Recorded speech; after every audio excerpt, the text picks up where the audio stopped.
ସାଧୁ ପାଉଲଙ୍କ ହୃଦୟରେ ଗୋଟିଏ ଆକାଂକ୍ଷା ଥିଲା, ଯେପରି ସେ ଖ୍ରୀଷ୍ଟଙ୍କୁ ଲାଭ କରିପାରିବେ, ତାହାଙ୍କର ବୋଲି ଜଣାଯିବେ ଏବଂ ମୃତମାନଙ୍କ ମଧ୍ୟରୁ ପୁନରୁତ୍ଥାନ ପ୍ରାପ୍ତ ହୋଇପାରିବେ। ଏଥିପାଇଁ ଯୀଶୁଖ୍ରୀଷ୍ଟଙ୍କ ମୃତ୍ୟୁ ଭୋଗରେ ତାହାଙ୍କ ତୁଲ୍ୟ ହୋଇ ଦୁଃଖ ଭୋଗରେ ସହଭାଗିତା ହେବାକୁ ମଧ୍ୟ ପଛଘୁଞ୍ଚା ଦେଇନଥିଲେ। ଆଜି ଆମମାନଙ୍କର ହୃଦୟର ଇଚ୍ଛା କ'ଣ ଅଟେ? ଯୀଶୁଙ୍କ ମଧୁର ବାକ୍ୟ ଚଲା ପଥେ ସାଜେ ଦୀପ ଆମରି ଚରଣ ପାଇଁ ଅଲିଭା ଆଲୋକ ଦେଇ ଜୀବନର ପ୍ରତିପାଦେ ଜୀବନର ପ୍ରତିପାଦେ ପଢ଼ାଏ ସେ ସତ୍ୟ ପଥେ ପଥ ପ୍ରଦର୍ଶିକା ସେ ଯେ ପଥ ପ୍ରଦର୍ଶିକା ପଥ ପ୍ରଦର୍ଶିକା ପଥ ପ୍ରଦର୍ଶିକା। ଖ୍ରୀଷ୍ଟରେ ପ୍ରିୟ ଦର୍ଶକ ବନ୍ଧୁ, ପ୍ରଭୁ ଯୀଶୁ ଖ୍ରୀଷ୍ଟଙ୍କ ବହୁମୂଲ୍ୟ ନାମରେ ଆପଣମାନଙ୍କୁ ନମସ୍କାର ଜଣାଇ ଆଜିର ପଥ ପ୍ରଦର୍ଶିକା କାର୍ଯ୍ୟକ୍ରମକୁ ସ୍ୱାଗତ କରୁଅଛି।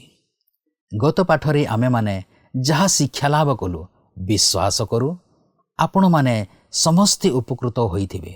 ନିୟମିତ ଏହି କାର୍ଯ୍ୟକ୍ରମକୁ ଦେଖୁଥାନ୍ତୁ ଓ ଆମମାନଙ୍କ ସହିତ ଫୋନ୍ରେ ଯୋଗାଯୋଗ ଜାରି ରଖିଥାନ୍ତୁ। ପ୍ରଭୁ ନିଶ୍ଚୟ ଆପଣମାନଙ୍କୁ ଆଶୀର୍ବାଦ କରିବେ। ଆପଣମାନଙ୍କର ମଧ୍ୟରୁ ଯଦି କେହି ଏପର୍ଯ୍ୟନ୍ତ ଆମକୁ ଫୋନ୍ କରିପାରିନାହାନ୍ତି, ତେବେ ଆଜି ହିଁ ଆମ ସହିତ ଯୋଗାଯୋଗ କରନ୍ତୁ। ଆମେ ଆପଣଙ୍କର ଫୋନ୍ କଲ୍ର ଅପେକ୍ଷାରେ ଅଛୁ। ଆପଣଙ୍କର ଫୋନ୍ କଲ୍ ଆମକୁ ଆପଣଙ୍କ ନିମନ୍ତେ ପ୍ରାର୍ଥନା କରିବାକୁ ଓ ଆପଣଙ୍କ ବିଷୟରେ ଅଧିକ ଜାଣିବାକୁ ସାହାଯ୍ୟ କରିବ। ଆଜି ପୁଣି ଥରେ ଏହି କାର୍ଯ୍ୟକ୍ରମ ମାଧ୍ୟମରେ ଆପଣଙ୍କ ସହିତ ସାକ୍ଷାତ କରିବାର ସୁଯୋଗ ପାଇଥିବାରୁ ପ୍ରଭୁଙ୍କୁ ଧନ୍ୟବାଦ ଦିଏ। ଈଶ୍ୱରଙ୍କ ବାକ୍ୟ ଯେପରି ଆପଣଙ୍କ ଜୀବନରେ ଏକ ଆଶ୍ଚର୍ଯ୍ୟ କାର୍ଯ୍ୟ କରିବ ଓ ଆପଣଙ୍କ ଜୀବନରେ ଯେପରି ଏକ ଭିନ୍ନ ପରିବର୍ତ୍ତନ ଆଣିବ, ଏହା ହିଁ ଈଶ୍ୱରଙ୍କ ନିକଟରେ ଆମର ପ୍ରାର୍ଥନା ଓ ଇଚ୍ଛା। ପ୍ରଭୁଙ୍କଠାରେ ସମ୍ପୂର୍ଣ୍ଣ ବିଶ୍ୱାସ କରନ୍ତୁ। ଆଜି ଆମେ ଆଉ ଏକ ନୂତନ ବିଷୟରେ ଅଧ୍ୟୟନ କରିବା। ତାହା ହେଲା ଫିଲିପିୟ ମଣ୍ଡଳୀ ନିକଟକୁ ପ୍ରେରିତ ପାଉଲଙ୍କର ପତ୍ର, ତାର 3 ପର୍ବ 7 ପଦରୁ 11 ପଦ ପର୍ଯ୍ୟନ୍ତ।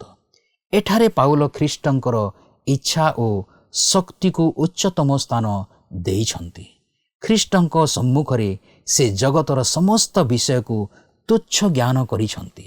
ପାଉଲ ଜାଣିଥିଲେ ତାଙ୍କ ଶରୀର ଓ ଶରୀରର ଇଚ୍ଛା ଅଳ୍ପ କ୍ଷଣ ପାଇଁ କେବଳ ପ୍ରଥମ ପୁନରୁତ୍ଥାନ ହିଁ ତାଙ୍କୁ ଦ୍ୱିତୀୟ ମୃତ୍ୟୁରୁ ରକ୍ଷା କରିପାରିବ। ତାହା ସଙ୍ଗେ ସଙ୍ଗେ ସେ ଏହା ମଧ୍ୟ ଜାଣିଥିଲେ ଯେ ସାଂସାରିକ ଦୁଃଖ ମୃତ୍ୟୁ ଜନ୍ମାଏ, କିନ୍ତୁ ଈଶ୍ୱରଙ୍କ ଇଚ୍ଛା ଅନୁସାରେ ଯେଉଁ ଦୁଃଖ ଆସେ ତାହା ଉତ୍ସାହ ଓ ଆନନ୍ଦ ପ୍ରଦାନ କରେ। ଏଥିନିମନ୍ତେ ସେ ପ୍ରତ୍ୟେକ ଦିନ ନିଜର ଶାରୀରିକ ଇଚ୍ଛା ଲାଭ ଏବଂ ସମସ୍ତ ଅଭିଳାଷକୁ କ୍ରୁଶରେ ହତ କରିଥିଲେ। ସେ ଚାହୁଁଥିଲେ ବ୍ୟବସ୍ଥା ପାଳନ ଦ୍ୱାରା ଧାର୍ମିକ ପ୍ରାପ୍ତ ନ ହୋଇ ଖ୍ରୀଷ୍ଟଙ୍କଠାରେ ବିଶ୍ୱାସ କରି ଈଶ୍ୱର ଦତ୍ତ ଧାର୍ମିକତା ପ୍ରାପ୍ତ ହୁଅନ୍ତି। କାରଣ କ୍ରିୟାକର୍ମ ଦ୍ୱାରା ଯେଉଁ ଧାର୍ମିକତା ମିଳେ ତାହା ମନୁଷ୍ୟଠାରୁ ହୁଏ ନାହିଁ, କିନ୍ତୁ ଈଶ୍ୱର ଦତ୍ତ ଧାର୍ମିକତା ମନୁଷ୍ୟକୁ ପ୍ରଥମ ପୁନରୁତ୍ଥାନର ଅଂଶୀ କରାଏ। ସେ ସର୍ବଦା ଦୃଶ୍ୟ ବିଷୟ ପ୍ରତି ଲକ୍ଷ୍ୟ ନ ରଖି ଊର୍ଦ୍ଧ୍ୱସ୍ଥ ବିଷୟ ପ୍ରତି ଲକ୍ଷ୍ୟ ରଖୁଥିଲେ। ତାଙ୍କର ବାହିକ ପୁରୁଷ କ୍ଷୟ ପାଉଥିଲା, କିନ୍ତୁ ଆନ୍ତରିକ ପୁରୁଷ ଦିନକୁ ଦିନ ନୂତନୀକୃତ ହେଉଥିଲା। ତେଣୁ ତାହାଙ୍କର ଆତ୍ମିକ ସେବା କାର୍ଯ୍ୟ ଗୌରବଯୁକ୍ତ ହୋଇପାରିଲା। ସେ କୁହନ୍ତି, କୌଣସି ପ୍ରକାରେ ମୁଁ ମୃତମାନଙ୍କ ମଧ୍ୟରୁ ପୁନରୁତ୍ଥାନ ହୋଇପାରେ। ପ୍ରକାଶିତ ବାକ୍ୟ ତାର 20 ପର୍ବ 4 ଏବଂ 5 ପଦରେ ଲେଖାଯାଏ, ଯୀଶୁଙ୍କର ସାକ୍ଷ୍ୟ ଓ ଈଶ୍ୱରଙ୍କର ବାକ୍ୟ ନିମନ୍ତେ ଯେଉଁମାନଙ୍କର ମସ୍ତକ ଛେଦନ ହୋଇଥିଲା, ପୁଣି ଯେଉଁମାନେ ସେହି ପଶୁକୁ ବା ତାହାର ପ୍ରତିମାକୁ ପ୍ରଣାମ କରି ନଥିଲେ, ସେମାନେ ଜୀବିତ ହୋଇ ଖ୍ରୀଷ୍ଟଙ୍କ ସହ ଏକ ସହସ୍ର ବର୍ଷ ପର୍ଯ୍ୟନ୍ତ ରାଜତ୍ୱ କରିବେ। ଏହା ହିଁ ପ୍ରଥମ ପୁନରୁତ୍ଥାନ। ଅବଶିଷ୍ଟ ମୃତ୍ୟୁ ଲୋକମାନେ ସେହି ସହସ୍ର ବର୍ଷ ଶେଷ ନ ହେବା ପର୍ଯ୍ୟନ୍ତ ଜୀବିତ ହେଲେ ନାହିଁ। ଏହି ପୁନରୁତ୍ଥାନ ନିମନ୍ତେ ହିଁ ପାଉଲ ନିଜକୁ ଓ ମଣ୍ଡଳୀକୁ ପ୍ରସ୍ତୁତ ଓ ଉତ୍ସାହିତ କରୁଛନ୍ତି। ଆସନ୍ତୁ ଏହି ବିଷୟରେ ଅଧିକ ଶିକ୍ଷା କରିବା ପୂର୍ବରୁ ଗୋଟିଏ ଭକ୍ତିମୂଳକ ଗୀତ ଶୁଣିବା।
ଆସନ୍ତୁ ବର୍ତ୍ତମାନ ଆମେ ପ୍ରଭୁଙ୍କର ବାକ୍ୟ ମଧ୍ୟକୁ ଯିବା। ଆଜି ଆମେ ଫିଲିପିଓ 3 ପର୍ବର 7 ପଦରୁ ଆରମ୍ଭ କରି 11 ପଦ ପର୍ଯ୍ୟନ୍ତ ଅଧ୍ୟୟନ କରିବା ନିମନ୍ତେ ଯିବା। 3 ପର୍ବର 7 ପଦରେ ଏହିପରି ଲେଖା ଅଛି, କିନ୍ତୁ ଯାହା ସବୁ ମୋ ପକ୍ଷରେ ଲାଭଜନକ ଥିଲା ସେହିସବୁ ମୁଁ ଖ୍ରୀଷ୍ଟଙ୍କ ନିମନ୍ତେ କ୍ଷତିଜନକ ବୋଲି ଗଣ୍ୟ କରିଅଛି। ପାଉଲଙ୍କର ପରିବର୍ତ୍ତନ ପୂର୍ବରୁ ସେହି ଧର୍ମ, ତାହାଙ୍କର ପୃଷ୍ଠଭୂମି ଓ ତାହାଙ୍କର ଚରିତ୍ର ତାହାଙ୍କ ନିମନ୍ତେ ଲାଭଜନକ ଥିଲା। ମାତ୍ର ସେ ଖ୍ରୀଷ୍ଟଙ୍କୁ ପାଇବା ପରେ ସେହି ସମସ୍ତ ବିଷୟ ଉପରେ ଆଉ ନିର୍ଭର କରିବାକୁ ପଡ଼ିଲା ନାହିଁ ଓ ଯେଉଁ ଖ୍ରୀଷ୍ଟଙ୍କୁ ସେ ତାଡ଼ନା କରିବାକୁ ବାହାରିଥିଲେ ତାହାଙ୍କୁ ଲାଭର ବିଷୟ ବୋଲି ମନେ କଲେ, କାରଣ ସେ ପୂର୍ବରୁ ଯାହା ପାଇପାରୁନଥିଲେ ତାହା ଖ୍ରୀଷ୍ଟଙ୍କୁ ପ୍ରାପ୍ତ ହେବା ପରେ ଓ ତାହାଙ୍କଠାରେ ବିଶ୍ୱାସ କରିବା ପରେ ପାଇପାରିଲେ। ଆଉ ତାହା ହେଉଛି ଖ୍ରୀଷ୍ଟଙ୍କଠାରେ ବିଶ୍ୱାସ ଦ୍ୱାରା ଧାର୍ମିକ ଗଣିତ ହେବା, ମାତ୍ର ବ୍ୟବସ୍ଥା ପାଳନ ହେତୁ ନୁହେଁ। ଯେହେତୁ ବ୍ୟବସ୍ଥା ପାପକୁ ଦେଖାଇ ଦିଏ, ମାତ୍ର ଖ୍ରୀଷ୍ଟଙ୍କଠାରେ ବିଶ୍ୱାସ ପାପ କ୍ଷମା ଓ ପରିତ୍ରାଣ ପ୍ରଦାନ କରେ। କିନ୍ତୁ 7 ପଦରୁ 8 ପଦ ମଧ୍ୟରେ ଆମେ ଏକ ସମୟର ବ୍ୟବଧାନକୁ ଲକ୍ଷ୍ୟ କରୁଅଛୁ। ବୋଧହୁଏ ପାଉଲଙ୍କର ପରିବର୍ତ୍ତନ ଠାରୁ ଆରମ୍ଭ କରି ଏହି ପତ୍ରଟି ଲେଖିବା ପର୍ଯ୍ୟନ୍ତ ସମୟର ବ୍ୟବଧାନକୁ ପ୍ରକାଶ କରେ। ସେ ଏହି ସମୟ ମଧ୍ୟରେ ତାଙ୍କର ପ୍ରଚାର ଯାତ୍ରାରେ ବାହାରି ଯାଇଥିଲେ ଓ ସେ ବର୍ତ୍ତମାନ ରୋମରେ ବନ୍ଦିତ୍ୱ ଅବସ୍ଥାରେ ଅଛନ୍ତି। ମାତ୍ର ସେ ଖ୍ରୀଷ୍ଟଙ୍କୁ ଲାଭ କରିବା ଦ୍ୱାରା ପ୍ରକୃତରେ ଲାଭବାନ ହୋଇପାରିଛନ୍ତି ଓ ସେ ଖ୍ରୀଷ୍ଟଙ୍କ ନିମନ୍ତେ କ୍ଲେଶ ଭୋଗ କରିବା ଦ୍ୱାରା ସବୁକିଛି ପାଇପାରିଛନ୍ତି। ବର୍ତ୍ତମାନ ସେ କେବଳ ଖ୍ରୀଷ୍ଟଙ୍କଠାରେ ବିଶ୍ୱାସ କରନ୍ତି ଓ ପରିତ୍ରାଣ ନିମନ୍ତେ କେବଳ ତାହାଙ୍କଠାରେ ବିଶ୍ୱାସ କରନ୍ତି। ତେବେ 3 ପର୍ବର 8 ପଦରେ ଏହିପରି ଲେଖା ଅଛି, ହଁ ପ୍ରକୃତିରେ ମୁଁ ମୋର ପ୍ରଭୁ ଖ୍ରୀଷ୍ଟ ଯୀଶୁଙ୍କ ଜ୍ଞାନର ଉତ୍କୃଷ୍ଟତା ନିମନ୍ତେ ସମସ୍ତ ବିଷୟ କ୍ଷତିଜନକ ବୋଲି ଗଣ୍ୟ କରେ। ତାହାଙ୍କ ନିମନ୍ତେ ମୁଁ ସମସ୍ତ ବିଷୟର କ୍ଷତି ସହ୍ୟ କଲି, ପୁଣି ସେହିସବୁ ଆବର୍ଜନା ସ୍ୱରୂପ ଗଣ୍ୟ କରେ, ଯେପରି ମୁଁ ଖ୍ରୀଷ୍ଟଙ୍କୁ ଲାଭ କରିପାରେ ଓ ତାହାଙ୍କର ବୋଲି ଜଣାଯାଏ। ପାଉଲଙ୍କର ପରିବର୍ତ୍ତନ କେବଳ ଏକ ମୁହୂର୍ତ୍ତ ନିମନ୍ତେ ନଥିଲା। ପରିବର୍ତ୍ତନ ଏକ ବେଲୁନ୍ ପରି ଆରୋହଣ ନୁହେଁ। ଅନେକ ଲୋକ ଭାବନ୍ତି ଯେ ଆପଣ କୌଣସି ଏକ ବେଦୀ ନିକଟକୁ ଯାଇ ସେହି ଅନୁଭୂତି ଲାଭ କରିପାରିବେ ଓ ଏକ ଦର୍ଶନ ଲାଭ କରି ଉଚ୍ଚତମ ସ୍ତରକୁ ନିଆଯାଇପାରିବେ, ଆଉ ତାହା ହିଁ ହେଉଛି ବିଷୟବସ୍ତୁ। କିନ୍ତୁ ମୋର ପ୍ରିୟ ବନ୍ଧୁ, ପରିବର୍ତ୍ତନ ହେଉଛି କିଛି ବିଷୟ ଯାହାକି ଆପଣଙ୍କ ସହିତ ରୁହେ। ଏହା କେବଳ ଏକ ମୁହୂର୍ତ୍ତ ନିମନ୍ତେ ନୁହେଁ। ଯଦିଓ ଏହା ଏକ ମୁହୂର୍ତ୍ତ ମଧ୍ୟରେ ଘଟେ, ଏହା ସାରା ଜୀବନ ଧରି ଗତି କରେ। ଆଉ ପବିତ୍ରୀକରଣ ଏକ ମହାନ ଭାବବିହ୍ୱଳ ଅନୁଭୂତି ନୁହେଁ। ଏହା ହେଉଛି ଈଶ୍ୱରଙ୍କ ଉପରେ ନିର୍ଭରତାର ସହିତ ଦୈନିକ ଜୀବନଯାପନ। ପାଉଲ କହନ୍ତି ଯେ ସେହି ପରିବର୍ତ୍ତନର ସମୟଠାରୁ ସେ ଖ୍ରୀଷ୍ଟଙ୍କ ନିମନ୍ତେ ଜୀବନଯାପନ କରନ୍ତି। ସେ ସମସ୍ତ ବିଷୟର କ୍ଷତି ସହ୍ୟ କରିଅଛନ୍ତି। ତାଙ୍କ ଚିନ୍ତାଧାରାରେ ଯୀଶୁଖ୍ରୀଷ୍ଟ ହିଁ ସର୍ବେସର୍ବା। ଯେଉଁ ବିଷୟକୁ ସେ ଅତି ବହୁମୂଲ୍ୟ ବୋଲି ବିଚାର କରୁଥିଲେ, ସେହିସବୁକୁ ସେ ବର୍ତ୍ତମାନ ମୂଲ୍ୟହୀନ ବୋଲି ବିଚାର କରନ୍ତି। ତାହା ହେଉଛି ଅତି କଠିନ ଭାଷା। ସେ କହନ୍ତି ସେ ତାହାଙ୍କର ଧର୍ମକୁ ନର୍ଦ୍ଦମା ମଧ୍ୟରେ ଫିଙ୍ଗି ଦେଇଛନ୍ତି। ସେ ଯେଉଁ ସବୁ ବିଷୟ ଉପରେ ବିଶ୍ୱାସ କରୁଥିଲେ, ସେହିସବୁକୁ ସେ ପରିତ୍ୟାଗ କରିଅଛନ୍ତି। ବର୍ତ୍ତମାନ ସେ ପ୍ରଭୁ ଯୀଶୁଙ୍କଠାରେ ବିଶ୍ୱାସ କରନ୍ତି ଓ ତାହାଙ୍କର ପରିତ୍ରାଣ ନିମନ୍ତେ କେବଳ ତାହାଙ୍କଠାରେ ହିଁ ବିଶ୍ୱାସ କରନ୍ତି। ପ୍ରିୟ ବନ୍ଧୁ, ଧର୍ମ ଆପଣଙ୍କୁ ଉଦ୍ଧାର କରିପାରିବ ନାହିଁ, ମାତ୍ର ପ୍ରଭୁ ଯୀଶୁଖ୍ରୀଷ୍ଟ ଆପଣଙ୍କୁ ଉଦ୍ଧାର କରିବେ, କାରଣ ସେ ଆପଣଙ୍କ ନିମନ୍ତେ ଆପଣାର ପ୍ରାଣଦାନ କରିଅଛନ୍ତି ଓ ଉଦ୍ଧାର ସାଧନ କରିଅଛନ୍ତି। ପାଉଲ ଏତେ ଦୂର ପରିବର୍ତ୍ତିତ ହୋଇଯାଇଥିଲେ ଯେ ଯାହା ସବୁ ତାହାଙ୍କ ନିମନ୍ତେ ଲାଭଜନକ ଥିଲା, ସେହିସବୁ ସେ ଖ୍ରୀଷ୍ଟଙ୍କ ନିମନ୍ତେ କ୍ଷତିଜନକ ବୋଲି ଗଣ୍ୟ କଲେ। ଅର୍ଥାତ୍ ସେ ଖ୍ରୀଷ୍ଟଙ୍କୁ ତାଙ୍କ ଜୀବନରେ ପ୍ରାଧାନ୍ୟତା ଦେଲେ। ଖ୍ରୀଷ୍ଟଙ୍କୁ ତାଙ୍କ ଜୀବନରେ ସବୁରେ ସବୁ କଲେ। ଖ୍ରୀଷ୍ଟଙ୍କୁ ମହିମାନ୍ୱିତ କଲେ। ଖ୍ରୀଷ୍ଟଙ୍କର ବହୁମୂଲ୍ୟତାକୁ ସେ ବୁଝିପାରିଲେ। ତାଙ୍କ ପ୍ରତି ଯାହା ସବୁ ଘଟିଲା, ତାହା ସବୁ ସେ ଧର୍ମତତ୍ତ୍ୱ ସମ୍ବନ୍ଧୀୟ ଉକ୍ତି ସହିତ ଉପସ୍ଥାପିତ କରିବାକୁ ଯାଉଅଛନ୍ତି। 3 ପର୍ବର 9 ପଦରେ ଲେଖା ଅଛି, ପୁଣି ବ୍ୟବସ୍ଥା ପାଳନ ହେତୁ ନିଜର ଧାର୍ମିକତା ପ୍ରାପ୍ତ ନ ହୋଇ ବରଂ ଯେପରି ଖ୍ରୀଷ୍ଟଙ୍କଠାରେ ବିଶ୍ୱାସ ଦ୍ୱାରା ଈଶ୍ୱର ଦତ୍ତ ବିଶ୍ୱାସମୂଳକ ଧାର୍ମିକତା ପ୍ରାପ୍ତ ହୁଏ। ଏହି ପଦଟି ପ୍ରଭୁଙ୍କର ଜଣେ ବିଶ୍ୱସ୍ତ ଦାସଙ୍କ ମନକୁ ଆସିଥିଲା, ଯେତେବେଳେ ସେ ଦିନେ ରାତିରେ ଏକ ଶସ୍ୟକ୍ଷେତ୍ର ମଧ୍ୟ ଦେଇ ଯାଉ ଯାଉ ଭାବୁଥିଲେ ଯେ ସେ କିପରି ଈଶ୍ୱରଙ୍କ ସମ୍ମୁଖରେ ଠିଆ ହୋଇପାରିବେ। ସେ କହିଲେ ଯେ ହଠାତ୍ ସେ ନିଜକୁ ଦେଖିବାକୁ ପାରିଲେ ଯେ ସେ କେବଳ ନିଜକୁ ଜଣେ ପାପୀ ହିସାବରେ ନୁହେଁ, ମାତ୍ର ପାପ ହିସାବରେ, ଯାହାକି ତାହାଙ୍କ ମସ୍ତକର ମୁକୁଟଠାରୁ ତାଙ୍କ ପାଦର ତଳିପା ପର୍ଯ୍ୟନ୍ତ ପରିପୂର୍ଣ୍ଣ। ସେ ଜାଣିପାରିଲେ ଯେ ତାହାଙ୍କର କିଛି ନଥିଲା, ମାତ୍ର ଯାହାକି ଖ୍ରୀଷ୍ଟଙ୍କର ସବୁକିଛି ଥିଲା। ପାଉଲ କହନ୍ତି, ପୁଣି ବ୍ୟବସ୍ଥା ପାଳନ ହେତୁ ନିଜର ଧାର୍ମିକତା ପ୍ରାପ୍ତ ନ ହୁଏ। ତେବେ ତାହାଙ୍କର ନିଜ ଧାର୍ମିକତା ଥିଲା ବ୍ୟବସ୍ଥା ପାଳନ ଭିତ୍ତିକ, ଯାହାକି ସେ ସ୍ପଷ୍ଟ କରିଦେଇ ଅଛନ୍ତି। ଉଦାହରଣ ସ୍ୱରୂପେ ସେ ଗର୍ବ କରିପାରିଥାନ୍ତେ ଯେ ସେ ବିଶ୍ରାମବାର ପାଳନ କରିପାରୁଥିଲେ ବୋଲି, କିନ୍ତୁ ପାଉଲ ବର୍ତ୍ତମାନ କହନ୍ତି ଯେ ବିଶ୍ରାମବାର ସମ୍ବନ୍ଧରେ କେହି ତୁମମାନଙ୍କ ବିଚାର ନ କରୁ, ଯାହାକି କଲସ୍ୟ 2 ପର୍ବର 16 ପଦରେ ଲେଖା ଅଛି। ଆଉ ଈଶ୍ୱର କହିସାରିଛନ୍ତି ଯେ ଆମମାନଙ୍କର ଧାର୍ମିକତା ସମସ୍ତ ତାହାଙ୍କ ଦୃଷ୍ଟିରେ ଦୁର୍ଗନ୍ଧର ସମାନ, ଯାହାକି ଜିସାୟ 64 ପର୍ବର 6 ପଦରେ ଲେଖା ଅଛି। ଆଉ ଈଶ୍ୱର ଏହିପରି ଆମମାନଙ୍କର ଧାର୍ମିକତାକୁ ପସନ୍ଦ କରନ୍ତି ନାହିଁ। କିନ୍ତୁ ସେ ଯାହା ହେଉନା କାହିଁକି, ସେ ଦୁର୍ଗନ୍ଧ ପାପୀମାନଙ୍କୁ ନେଇ ସେମାନଙ୍କୁ ସୂଚୀ କରିବେ। ପାଉଲ ତାଙ୍କର ନିଜ ଧାର୍ମିକତାକୁ ହିସାବରେ ଆଣନ୍ତି ନାହିଁ, ଆଉ ସେ ସେହି ସବୁକୁ ନଗଣ୍ୟ ବିଷୟ ବୋଲି ମନେ କରନ୍ତି। ପ୍ରିୟ ବନ୍ଧୁ, ଆସନ୍ତୁ ଏହି ପଦକୁ ନେଇ କିଛି ସମୟ ଚିନ୍ତା କରୁ। ଲେଖା ଅଛି, ପୁଣି ବ୍ୟବସ୍ଥା ପାଳନ ହେତୁ ନିଜର ଧାର୍ମିକତା ପ୍ରାପ୍ତ ନ ହୋଇ ବରଂ ଯେପରି ଖ୍ରୀଷ୍ଟଙ୍କଠାରେ ବିଶ୍ୱାସ ଦ୍ୱାରା ଈଶ୍ୱର ଦତ୍ତ ବିଶ୍ୱାସମୂଳକ ଧାର୍ମିକତା ପ୍ରାପ୍ତ ହୁଏ। ଏଠାରେ ଏହି ବିଶ୍ୱାସ ଦ୍ୱାରା ଶବ୍ଦଟି ଅତି ଗୁରୁତ୍ୱପୂର୍ଣ୍ଣ ଶବ୍ଦ।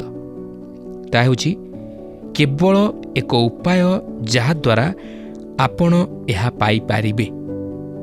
ଆପଣ ଏହା ନିମନ୍ତେ କାର୍ଯ୍ୟ କରିପାରିବେ ନାହିଁ। ଆପଣ ଏହାକୁ କିଣିପାରିବେ ନାହିଁ। ଆପଣ ଏହାକୁ ଚୋରି କରିପାରିବେ ନାହିଁ। ଆପଣଙ୍କୁ କେବଳ ତାହାଙ୍କଠାରେ ବିଶ୍ୱାସ କରିବାକୁ ହେବ।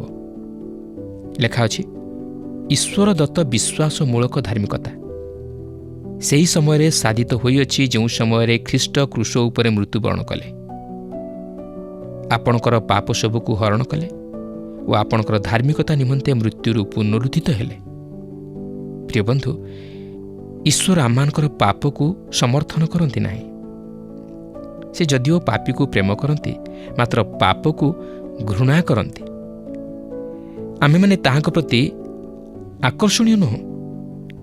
କିନ୍ତୁ ଏକ ଚମତ୍କାର ବିଷୟ ହେଉଛି ସେ ଆମମାନଙ୍କୁ ପ୍ରେମ କଲେ ଓ ଆମମାନଙ୍କ ନିମନ୍ତେ ଆପଣାର ପୁତ୍ରଙ୍କୁ ଦେଲେ, ଯେପରି ଆମେମାନେ ଉଦ୍ଧାରପ୍ରାପ୍ତ ହେଉ ଓ ଖ୍ରୀଷ୍ଟଙ୍କଠାରେ ଗୃହୀତ ହେଉ। ପ୍ରିୟ ବନ୍ଧୁ, ସେହି ଖ୍ରୀଷ୍ଟଙ୍କଠାରେ ଯଦି ଆମମାନେ ବିଶ୍ୱାସ ନ କରୁ, ଆମମାନେ କେବେ ହେଲେ ନିଜର ପାପରୁ ଉଦ୍ଧାରପ୍ରାପ୍ତ ହୋଇପାରିବା ନାହିଁ। ତେଣୁ ଆମମାନେ ପ୍ରଭୁ ଯୀଶୁ ଖ୍ରୀଷ୍ଟଙ୍କଠାରେ ବିଶ୍ୱାସ କରିବାକୁ ହେବ। ତାହେଲେ ସେହି ବିଶ୍ୱାସ ଦ୍ୱାରା ଆମମାନେ ଈଶ୍ୱର ଦତ୍ତ ଧାର୍ମିକତା ପ୍ରାପ୍ତ ହୋଇପାରିବା। ଆମମାନଙ୍କର ନିଜର କ୍ରିୟାକର୍ମ ହେତୁ ନୁହେଁ, ଆମମାନଙ୍କର ଉତ୍ତମ କର୍ମ ହେତୁ ନୁହେଁ, କାରଣ ଆମମାନଙ୍କର ସମସ୍ତ କିଛି ଧର୍ମକର୍ମ ତାହାଙ୍କ ନିକଟରେ ଦୁର୍ଗନ୍ଧର ବିଷୟ। କାରଣ ଆମମାନେ ହେଉଛୁ ପାପୀ ମନୁଷ୍ୟ, ଆଉ ଆମମାନେ ଯେ ପାପ କରିବାରୁ ପାପୀ ହେଲୁ ତାହା ନୁହେଁ। ଯେହେତୁ ଆମେ ପାପୀ, ସେଥିପାଇଁ ଆମମାନେ ପାପ କରୁ। ଆମମାନଙ୍କର ମଧ୍ୟରେ ସେହି ପାପର ସ୍ୱଭାବ ରହିଅଛି, ଯାହାକି କଳୁଷିତ ସ୍ୱଭାବ। ଆଉ ଆମମାନେ ସେହି ପାପକୁ ଛପେଇ ରଖି ଆମେ ଈଶ୍ୱରଙ୍କ ନିକଟରେ ଯାହା କିଛି ଉତ୍ସର୍ଗ କରିବା ବା ଯାହା କିଛି ଈଶ୍ୱରଙ୍କ ନିମନ୍ତେ ସାଧନ କରିବା, ସେ ସମସ୍ତ ମଧ୍ୟ ଗ୍ରହଣୀୟ ନୁହେଁ। ଆଉ ଏହି ପାପର ସ୍ୱଭାବକୁ ବଦଳାଇବା ପାଇଁ କେବଳ ଗୋଟିଏ ମାତ୍ର ଉପାୟ ହେଉଛି ପ୍ରଭୁ ଯୀଶୁ ଖ୍ରୀଷ୍ଟଙ୍କଠାରେ ବିଶ୍ୱାସ। ଆଉ ଯେତେବେଳେ ସେ ଆମମାନଙ୍କର ଜୀବନକୁ ଅଧିକାର କରିବେ, ସେତେବେଳେ ସେ ଆମମାନଙ୍କ ଜୀବନକୁ ପବିତ୍ର କରିବେ, ସେ ଆମମାନଙ୍କ ଜୀବନକୁ ବଦଳାଇ ଦେବେ। ପାଉଲ ଏଠାରେ ପ୍ରକାଶ କରନ୍ତି ଯେ ତାହାଙ୍କର ନିଜର ଧାର୍ମିକତା ବା ଧର୍ମକର୍ମ ତାହାଙ୍କୁ ପାପରୁ ଉଦ୍ଧାର କରିପାରିଲା ନାହିଁ, ମାତ୍ର ଖ୍ରୀଷ୍ଟଙ୍କଠାରେ ବିଶ୍ୱାସ ହିଁ ତାହାଙ୍କୁ ପାପରୁ ଉଦ୍ଧାର କରି ଧାର୍ମିକ କରି ଗଣନା କଲା। ଯେହେତୁ ସେହି ପ୍ରଭୁ ଯୀଶୁ ଖ୍ରୀଷ୍ଟ ଆମମାନଙ୍କ ନିମନ୍ତେ ପ୍ରାୟଶ୍ଚିତ ବଳି ସ୍ୱରୂପ ହୋଇ ବ୍ୟବସ୍ଥାର ଅଧୀନରୁ ଆମମାନଙ୍କୁ ମୁକ୍ତ କଲେ। ବ୍ୟବସ୍ଥା ଅନୁଯାୟୀ ମନୁଷ୍ୟ ଧାର୍ମିକ ଗଣିତ ହୋଇ ନ ପାରିବାରୁ ଖ୍ରୀଷ୍ଟ ବ୍ୟବସ୍ଥା ଅନୁଯାୟୀ ସମସ୍ତ ଧର୍ମକର୍ମ ସାଧନ କରି ବ୍ୟବସ୍ଥାକୁ ସଫଳ କଲେ ଓ ବ୍ୟବସ୍ଥାର ଅଧୀନରୁ ମନୁଷ୍ୟମାନଙ୍କୁ ମୁକ୍ତ କଲେ। ଯେପରି ମନୁଷ୍ୟ ବ୍ୟବସ୍ଥା ପାଳନ ହେତୁ ନୁହେଁ, ମାତ୍ର ଖ୍ରୀଷ୍ଟଙ୍କଠାରେ ବିଶ୍ୱାସ କରିବା ହେତୁ ପାପରୁ ଉଦ୍ଧାର ପାଇ ଈଶ୍ୱରଙ୍କ ନିକଟରେ ଖ୍ରୀଷ୍ଟଙ୍କର ଧାର୍ମିକତା ଅନୁଯାୟୀ ଧାର୍ମିକ ଗଣିତ ହେବାକୁ ପାରେ। ତେଣୁ ଆସନ୍ତୁ ସେହି ଖ୍ରୀଷ୍ଟଙ୍କଠାରେ ବିଶ୍ୱାସ କରି ଆତ୍ମିକ ଜୀବନରେ ଲାଭବାନ ହେଉ। ଏଠାରେ ମୁଁ ଆପଣଙ୍କୁ ସ୍ମରଣ କରାଇଦିଏ ଯେ ଆମେ ଏହି ଫିଲିପିଓ 3 ପର୍ବର ମୁଖ୍ୟ ପ୍ରସଙ୍ଗ ଖ୍ରୀଷ୍ଟୀୟ ଜୀବନଯାପନର ପୁରସ୍କାରକୁ ଭିତ୍ତି କରି ପାଉଲ କିପରି ଅତୀତର ବ୍ୟବସ୍ଥାମୂଳକ ପଦ୍ଧତିକୁ ପରିତ୍ୟାଗ କରିଥିଲେ ତାହା ଲକ୍ଷ୍ୟ କରିଥିଲୁ। ସେ କିପରି ବ୍ୟବସ୍ଥା ପାଳନ ଅନୁଯାୟୀ ଧାର୍ମିକ ଗଣିତ ନ ହୋଇ ଖ୍ରୀଷ୍ଟଙ୍କଠାରେ ବିଶ୍ୱାସ କରିବା ଦ୍ୱାରା ଈଶ୍ୱରଙ୍କ ଦୃଷ୍ଟିରେ ଧାର୍ମିକ ବୋଲି ବିବେଚିତ ହୋଇଥିଲେ ତାହା ଲକ୍ଷ୍ୟ କରିଥିଲୁ। କିନ୍ତୁ ବର୍ତ୍ତମାନ ଆମେ ଏହି 3 ପର୍ବରେ ପାଉଲ ତାହାଙ୍କର ଉଦ୍ଦେଶ୍ୟକୁ ବର୍ତ୍ତମାନର ସମୟ ନିମନ୍ତେ ବଦଳାଇବାର ଓ ତାହାଙ୍କର ଭରସାକୁ ଭବିଷ୍ୟତ ନିମନ୍ତେ ବଦଳାଇବାର ଲକ୍ଷ୍ୟ କରିବାକୁ ପାରିବା। 3 ପର୍ବର 10 ପଦରୁ 11 ପଦ ମଧ୍ୟରେ ଲେଖା ଅଛି, ଯେପରି ମୁଁ ତାହାଙ୍କୁ ତାହାଙ୍କ ପୁନରୁତ୍ଥାନର ଶକ୍ତି ଓ ତାହାଙ୍କ ମୃତ୍ୟୁଭୋଗରେ ତାହାଙ୍କ ତୁଲ୍ୟ ହୋଇ ତାହାଙ୍କ ଦୁଃଖଭୋଗର ସହଭାଗିତା ଜ୍ଞାତ ହୁଏ ଏବଂ କୌଣସି ପ୍ରକାରେ ମୃତମାନଙ୍କ ମଧ୍ୟରୁ ପୁନରୁତ୍ଥାନ ପ୍ରାପ୍ତ ହୋଇପାରେ।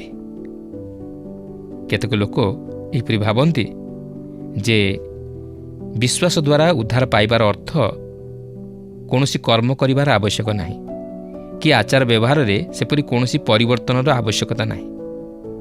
ସେମାନେ ଭାବନ୍ତି ଯେ ଯଦି ଜଣେ ବ୍ୟକ୍ତି ଅନୁଗ୍ରହ ଦ୍ୱାରା ଉଦ୍ଧାରପ୍ରାପ୍ତ, ତାହେଲେ ଏହାର ଅର୍ଥ ତାହାକୁ କିଛି କରିବାକୁ ପଡ଼େ ନାହିଁ। ମାତ୍ର ଉଦ୍ଧାରପ୍ରାପ୍ତ ବିଶ୍ୱାସ ଏପରି ଏକ ବିଶ୍ୱାସ ଯାହାକି ଆପଣଙ୍କୁ ଉତ୍ତମ ଜୀବନଯାପନ କରିବା ନିମନ୍ତେ ପ୍ରେରଣା ବା ଚାଳନା ଦିଏ।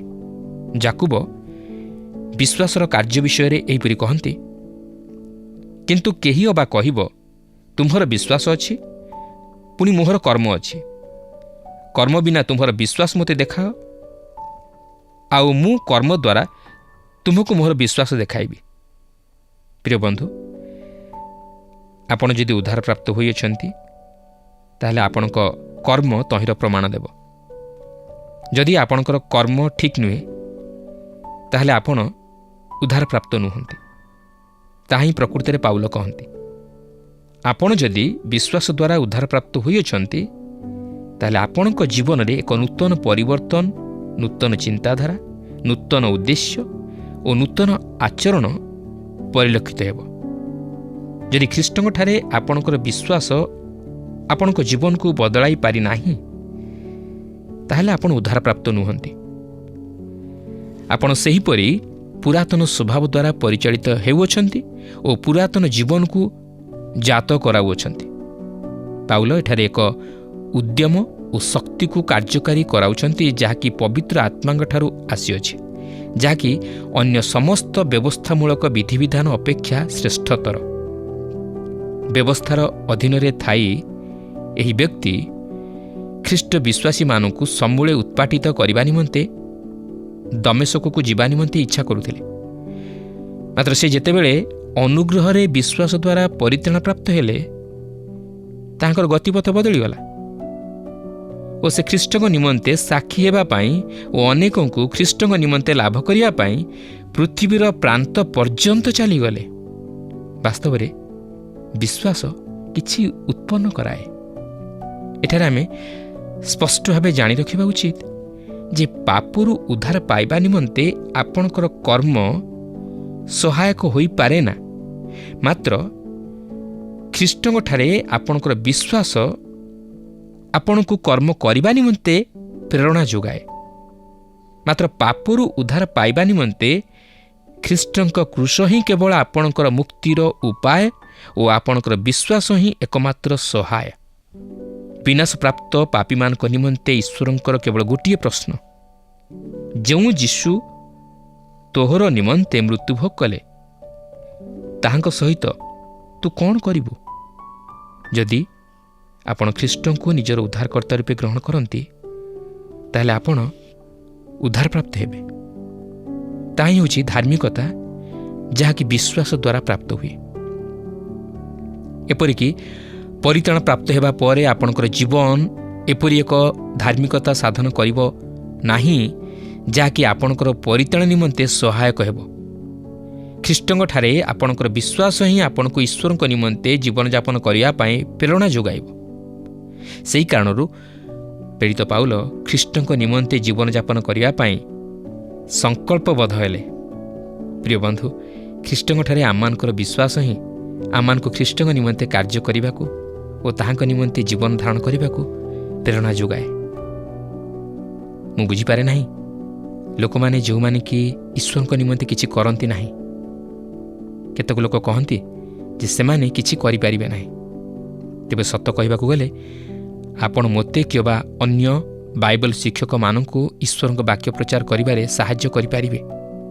ତେବେ ସେ ଯାହା ହେଉନା କାହିଁକି ମୁଁ ଈଶ୍ୱରଙ୍କ ବାକ୍ୟ ପ୍ରଚାର କରିବାରେ ଅବହେଳା କରିବି ନାହିଁ କି ବନ୍ଦ କରିବି ନାହିଁ। ଈଶ୍ୱରଙ୍କର ସେହି ମହାନ ଆହ୍ୱାନର ପୁରସ୍କାର ପାଇବା ନିମନ୍ତେ ସେହି ଲକ୍ଷ୍ୟସ୍ଥଳକୁ ଦୌଡ଼ିବାକୁ ଯାଉଅଛି। ମୁଁ ଈଶ୍ୱରଙ୍କୁ କହିଅଛି ଯେ ଯଦି ସେ ମୋତେ ଜୀବ ଦଶାରେ ବଞ୍ଚାଇ ରଖିବେ, ତାହେଲେ ମୁଁ ଯେପର୍ଯ୍ୟନ୍ତ ବଞ୍ଚି ରହିଅଛି ସେ ପର୍ଯ୍ୟନ୍ତ ଈଶ୍ୱରଙ୍କ ବାକ୍ୟ ପ୍ରଚାର କରୁଥିବି। ପ୍ରିୟ ବନ୍ଧୁ, ଖ୍ରୀଷ୍ଟଙ୍କଠାରେ ଆମର ବିଶ୍ୱାସ ଆମକୁ ତାହାଙ୍କ ନିମନ୍ତେ କାର୍ଯ୍ୟ କରିବା ନିମନ୍ତେ ଚାଳନା ଦେବ। ପାଉଲ କହନ୍ତି, ଯେପରି ମୁଁ ତାହାଙ୍କୁ ଜ୍ଞାତ ହୁଏ। ଦେଖନ୍ତୁ, ପାଉଲ ତାହାଙ୍କ ଜୀବନର ଶେଷ ଭାଗରେ ମଧ୍ୟ ସେ ଖ୍ରୀଷ୍ଟଙ୍କୁ ଜାଣିବା ନିମନ୍ତେ ଆକାଂକ୍ଷିତ ଥିଲେ। ଆଜି କିନ୍ତୁ ଅନେକ ଖ୍ରୀଷ୍ଟ ବିଶ୍ୱାସୀ ବା ପାଳକ ପ୍ରଚାରକମାନେ କହନ୍ତି ଯେ ସେମାନେ ପୁରାପୁରି ଖ୍ରୀଷ୍ଟଙ୍କୁ ଜାଣିଛନ୍ତି ଓ ତାହାଙ୍କ ବିଷୟରେ ସମ୍ପୂର୍ଣ୍ଣ ଜ୍ଞାନ ଆହରଣ କରିଅଛନ୍ତି। କିନ୍ତୁ ଲକ୍ଷ୍ୟ କରନ୍ତୁ, ପାଉଲ ଏତେ ବଡ଼ ମହାନ ସେବକ ତଥା କାର୍ଯ୍ୟକାରୀ ଓ ସୁସମାଚାର ପ୍ରଚାରକ ହୋଇ ମଧ୍ୟ ସେ ତାହାଙ୍କ ଜୀବନର ଅନ୍ତିମ ପର୍ଯ୍ୟାୟରେ ତଥାପି ଖ୍ରୀଷ୍ଟଙ୍କୁ ଜାଣିବା ନିମନ୍ତେ ତାହାଙ୍କର ବ୍ୟକ୍ତିତ୍ୱକୁ ଓ ତାହାଙ୍କ ପୁନରୁତ୍ଥାନର ଶକ୍ତିକୁ ଜାଣିବା ନିମନ୍ତେ ଆକାଂକ୍ଷିତ।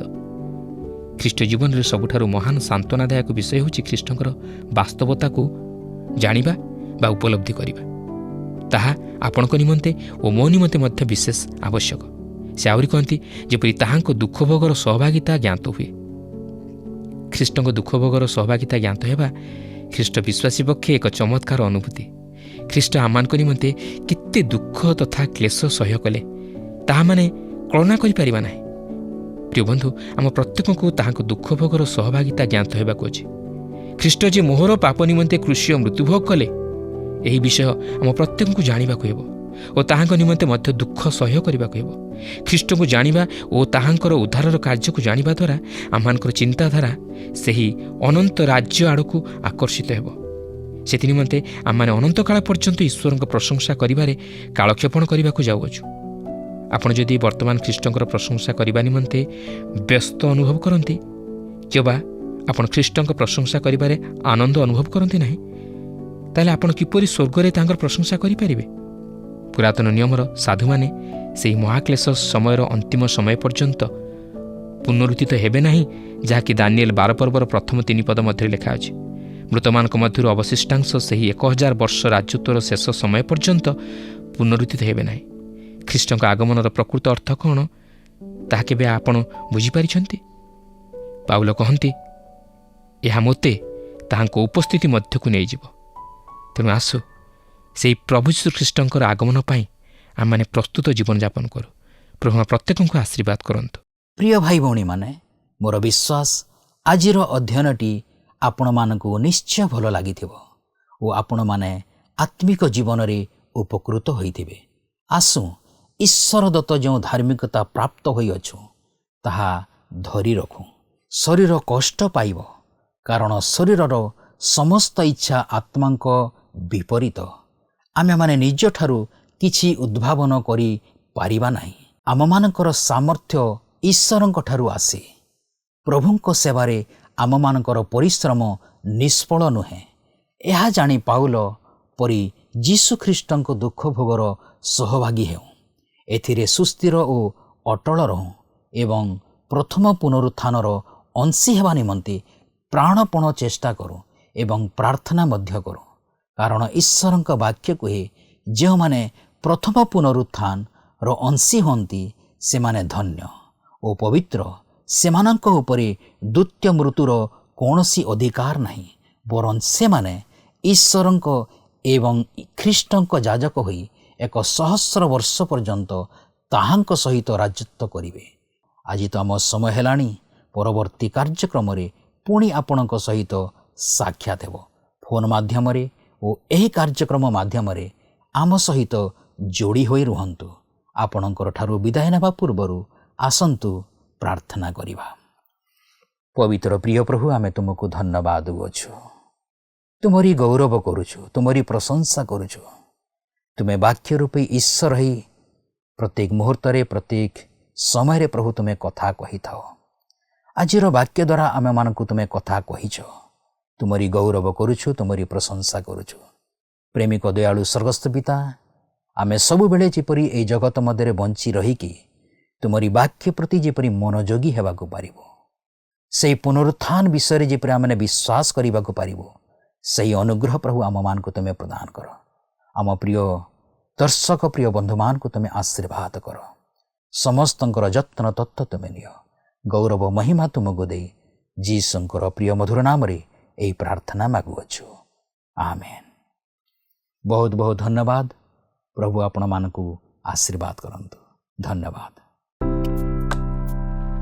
ଗତ ପ୍ରଶ୍ନର ଉତ୍ତରଟି ହେଲା ଏ ଯିଶାୟ। ଆଜିର ପ୍ରଶ୍ନଟି ହେଲା, କାହାଠାରେ ବିଶ୍ୱାସ କରିବା ଦ୍ୱାରା ପାପରୁ ପରିତ୍ରାଣ ମିଳିଥାଏ? ଏ ଉତ୍ତମ ପୁସ୍ତକ, ବି ପାଳକ, ସି ଯାଜକ, ଡି ଯୀଶୁଖ୍ରୀଷ୍ଟ।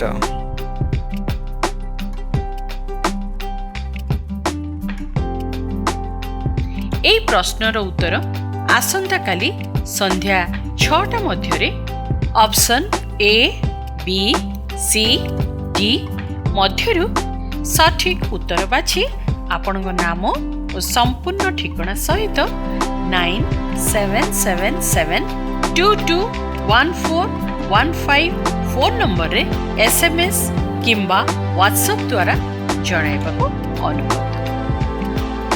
जदि आपको आम कार्यक्रम भल लगुच तेबे 0444908126 रे मिस्ड कॉल दे विजय होई परिबे।